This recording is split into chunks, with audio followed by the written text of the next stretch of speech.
Okay, it's National Zero Waste Week, and while you lot are working really hard reducing your rubbish, we've just come on holiday to enjoy ourselves. Well, actually there's a bit of a story behind this.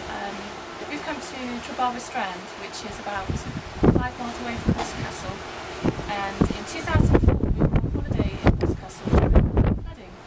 And we were actually in the car park at the time of the flooding, and we saw people having their cars washed out to sea, their possessions disappeared down the river and into the sea, the contents of shops were washed away, but nobody was injured and nobody was killed. People had to be airlifted off roofs because the water just kept coming and the bridge out of the town collapsed into the river.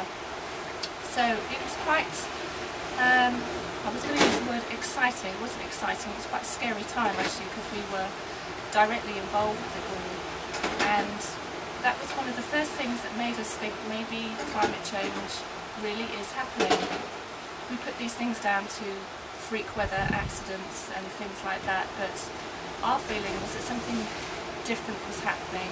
It was the first time I think there had been an airlift of that size since the war, so it was a pretty major event with lots of possessions and people's livelihoods lost.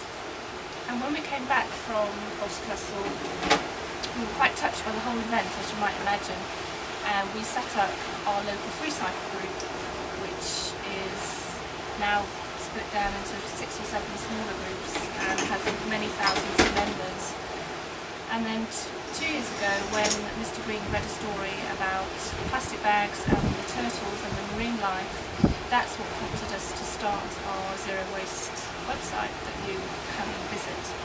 So we decided this year for National Zero Waste Week we'd actually come back to the place where it all started, spend some time here and go and visit Boscastle again to see how it is, and it's looking great. It's all been restored, and many of the trailers are the original trailers that were there 5 years ago, and we just thought it would be really nice to come back and have a look at where it all started.